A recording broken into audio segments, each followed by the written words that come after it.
Ladies and gentlemen, welcome to a new episode of the Fintech Hunting Podcast. I could not be more excited about our next guest. She's a social media rock star and industry influencer. She is a taco expert. And more importantly than anything, I'd like to call her a dear friend. Please help me welcome Dalila Ramos. She is the VP of Diversity and Growth at EPM. Thank you, Michael, for having me. This is my second time around. I'm so excited and honored. You're the best. Well, it is great to have you, and it was great to see you, even though it was probably almost 2 months ago now, the first conference I went to since COVID. Yep. We got to see each other in Tampa and break some bread. So thank you so much for joining us today. Of course, my pleasure. Well, you are a mover and a shaker in the industry. You always have something going on. I always find some new insights. But first, tell our listeners, since the last time, you now have a new position and you're kind of taking on the world. Tell us a little bit about it. Yes. So I went ahead and I took a great opportunity from Eddie Perez and Jason Frazier over at EPM.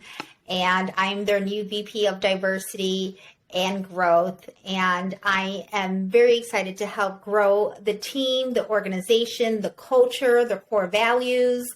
And so far, it's been my first month. I think I'm finishing up like my fourth week, and I'm still in learning mode, but I dove right in.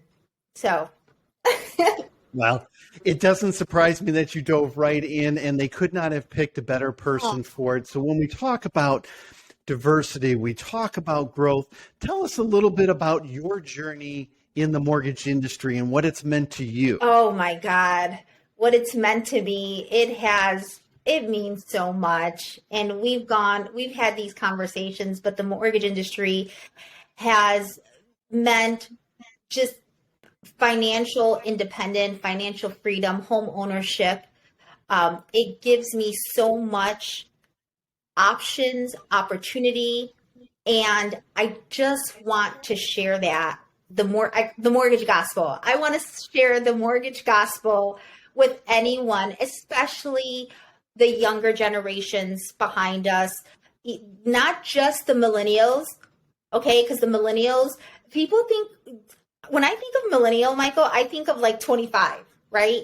Right. That's not a millennial, actually. A millennial, the more older millennials are turning 40 or already 40 years old. So I'm talking about the generation behind that one, which I think is like Z or something. I don't know. Gotcha. And so let's talk about that, because I know you and I have had this discussion before. I've had wonderful mentors throughout my career here in the mortgage industry. I know you've had incredible mentors. Why is it so important for you to give back and bring on that next generation of leaders? Because I just have to.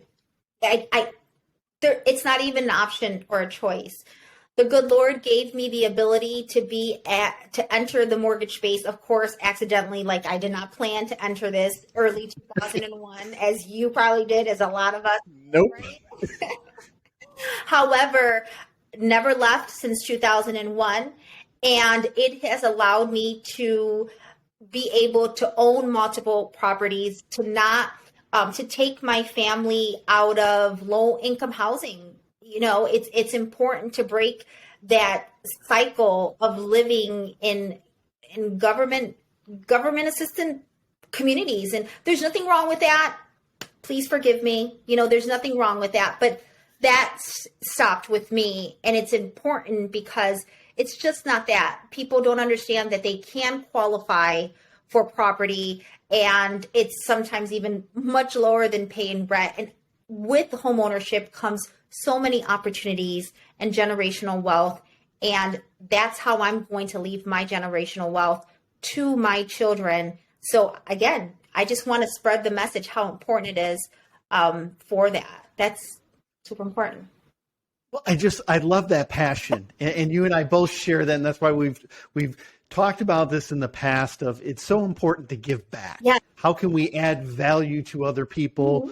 We've been so blessed with so many opportunities throughout our careers here in the mortgage industry. And the mortgage industry has provided us so many opportunities, so many things, not just for wealth, but not only home ownership, but really the opportunities we can provide our families, the opportunities to make an impact for our communities and those in the lives around us. So I think that's why I love talking to you, because you and I share a lot of that same passion of how do we give back.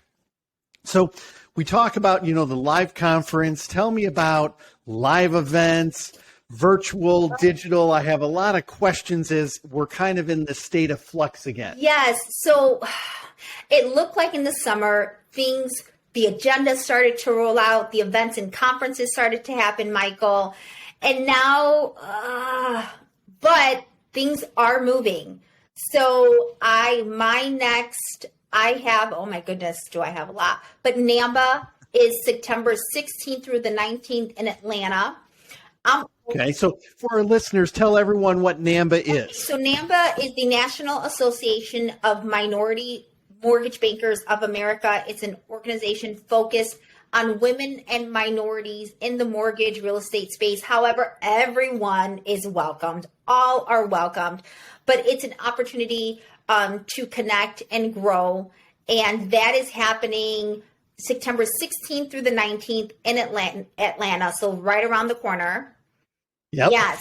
And then with that, I'm going to have to look it up because I'm so busy. And let me know as well if you're attending any of these too. I have like a list of Okay, perfect. I got to keep up. So I have NAMBA, like I said, the 16th through the 19th. I have AIM Fuse in Las Vegas. I don't know if you're doing that. And that's September 23rd to the 26th.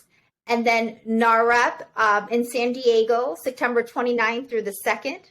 And then I have MBA National in San Diego. Yep, I'll definitely be there. We will get together and break some bread at National for sure. But Exciting. Yeah. And I have the same thing. I have a conference coming up. I have a credit union conference in Jackson Hole, Wyoming, right at the beginning of September. I'll be at MBA Annual. I'm not sure if I'm going to make it to Housing Wire Annual. AIM, it doesn't look like I'll be able to make it, but the conferences are back. Yes, they are. They're taking a lot of different, strategies. I was just back from a conference in Nashville last week, and all masks were required for indoors. Mm-hmm. Yes. So I think we kind of got to be prepared for that. But what I really want to ask you, because you and I met digitally. Yes, we did. And what I'm seeing out there is this knee-jerk reaction of, if things are back, I'm going to everything back. I want to be everything live. And I think people are almost forgetting the power of building relationships. And why not leverage both virtual and live? And so tell me a little bit about your mindset as it relates to this whole new wave of live conferences, but still leveraging digital. Yes. So I am still a fan of both. As humans, it's our human makeup, right, to have human connection. However, that's not always going to be the case. And if you throw yourself out there at every event, every conference, you're going to wear yourself out and quickly. So you have to make sure that you pause, that you take care of yourself, mind, emotionally, spiritually, all that. You recharge and then you go back out. During the recharging phase is where I like to continue the digital, the virtual. Interesting. We're doing I'm old school. I like to pick up the phone. I like to call people, right? Yep.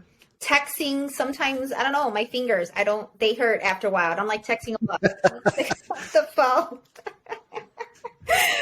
Well, I love it. And I think, you make a very important point that it shouldn't just be one or the other. And what I have found is when I leaned into digital, especially during COVID, and have made some wonderful relationships with you, and I could list off hundreds of other people, that when things are picking up live, it's so much easier to say, hey, Dalila, you want to meet and let's grab dinner. I was in Newport Beach 2 weeks ago. And of course, who's from Newport Beach? KP is from Newport Beach in Corona, California. So California. Exactly. I was able to ping him and we grabbed dinner and I could catch up with him. And so what I have found is, even though things are coming up live, if you still leverage digital and use digital to actually build relationships, it's so much easier at these live events to say, hey, I can text someone, I can DM somebody, let's meet, let's get together. And I think it's all about fostering genuine relationships. Absolutely. Absolutely. It's being genuine, being real with them, not just hitting them up for whatever that you're needing from them. It's really truly building something. And of course, then if you guys can partner or collaborate with each other down the road, great. But you never know. You never know. Well, and I love it. It is about adding value, and it's about building and fostering that relationship.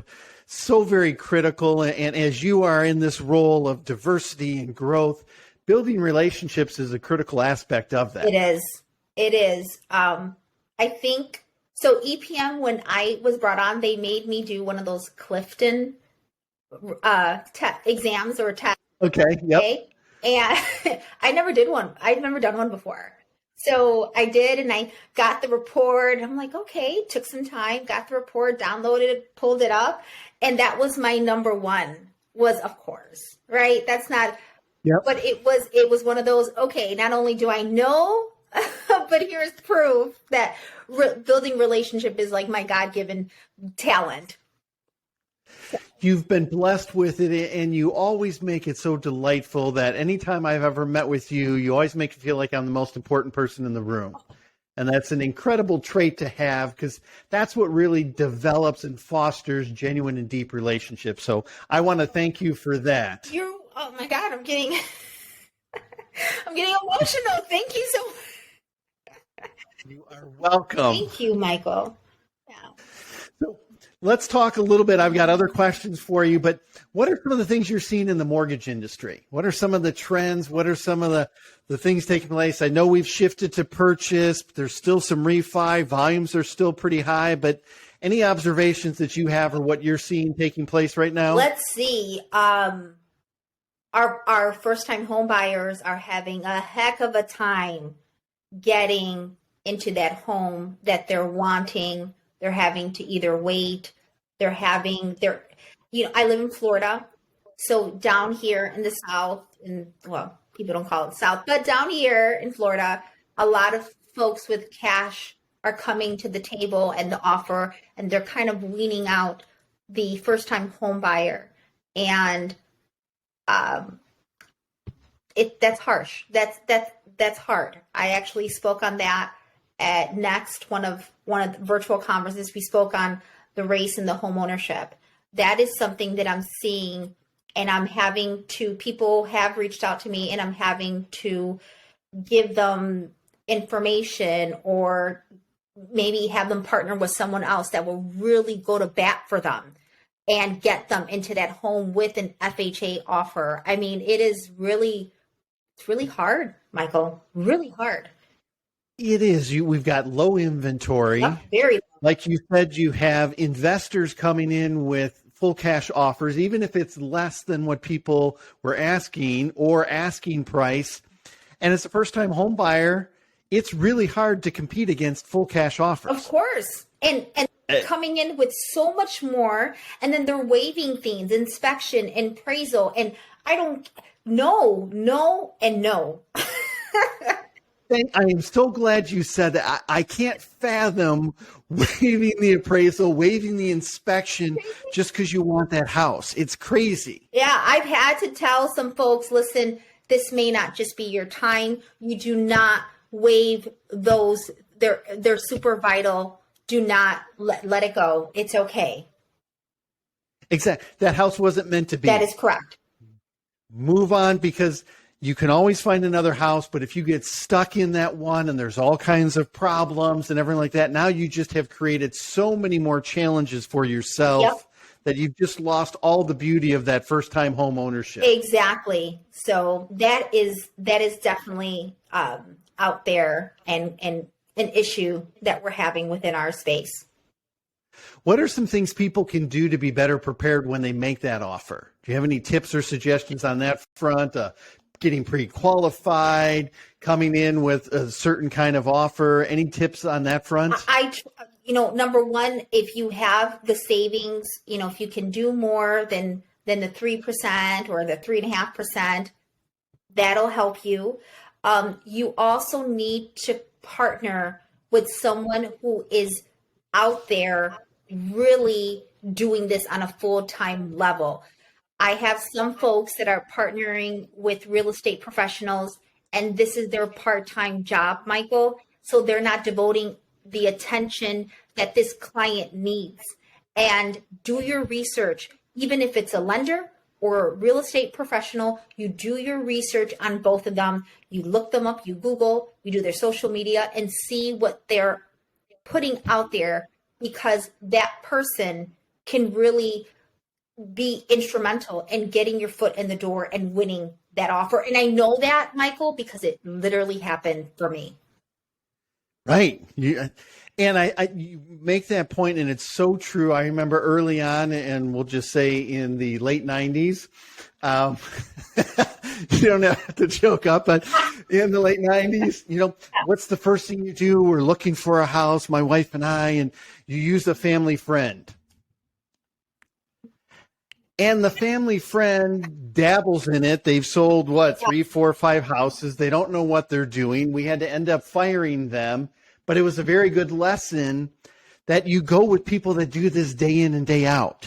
This is their profession. They know what they're doing, whether that's on the real estate side, whether it's on the mortgage side. You're not doing yourself any favors, and you're really not doing them a favor if this isn't their real profession. That is correct. Or if they're not familiar with the market.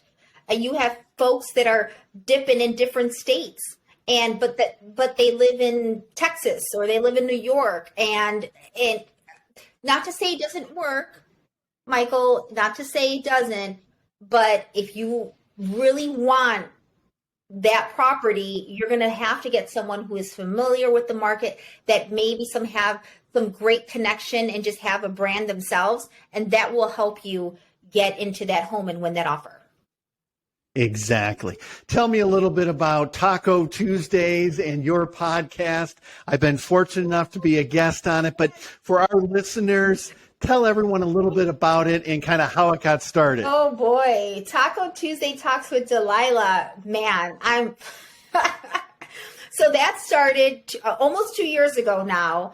And one of my best friends from back home Chicago, who's a real estate agent, had his branding. He is the cowboy realtor. It's his thing. And I saw how impactful that was. I saw the traction he was getting. And I told myself, you know what? I want to do that. I want something that'll make me stand out, that people can brand myself with.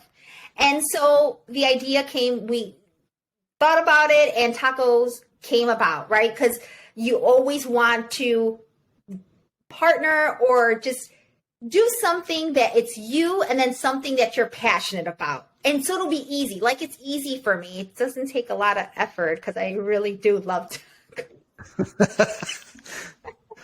Yeah. So, and I was fortunate to do that prior to the pandemic, because that actually, when that happened, that's when my Taco Tuesday videos and segment and branding really took off. Well, and you end every Taco Tuesday with a phrase. Share that phrase with our listeners. I always say, Happy Taco Tuesday, always sending light and positivity to all. This too shall pass. And you know where I'm going with that, and why I asked. You and I are both people of very strong faith, and I know this is a business podcast, so everyone who would tell us anything would say we should never talk about our faith. But you and I have had the conversation that it shouldn't be mutually exclusive. Who we are, what we're about, our faith is a critical part of that. You want to share a little bit about that with our listeners? Absolutely, Michael. I am a follower of Christ. That is my everything and my number one priority in life. And it is important and drives me and leads me. So with that, I don't want to ever be pushy, or I'm going to use the word preachy. I don't want that, because again, I work for a company, mortgage space, and that may not be everyone's cup of tea, and that's okay. But what I do want is when you do see me in person or when you speak to me, you know right off the bat who I represent, and that's our Lord and Savior. Well, amen to that, Dalila. I couldn't have said that any better myself, and that's why we get along so well. Both of us, our faith is critically important to how we live our lives, how we want to do it, whether it's in business, whether it's in personal. That's who we are. That's what we're about. Dalila, you and I could talk on hours on end. I can't believe that we're almost done.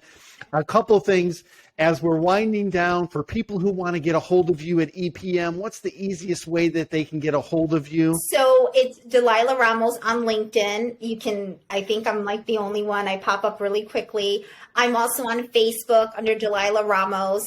And then on Instagram, I am FLYLA917. So Florida, like FL. And then Lila, which is my family name, LYLA. And then 917 is my birthday. Outstanding. Yes. So. Well, I know our listeners are going to go back. You always have some great tips and suggestions. You just bring light and positivity to whoever you talk to. So I couldn't be more blessed to have you as a guest today. But thank you so much for being on this episode of the Fintech Hunting Podcast. Awesome. Thank you, Michael, for having me, and eat your taco, folks. Bye. All right.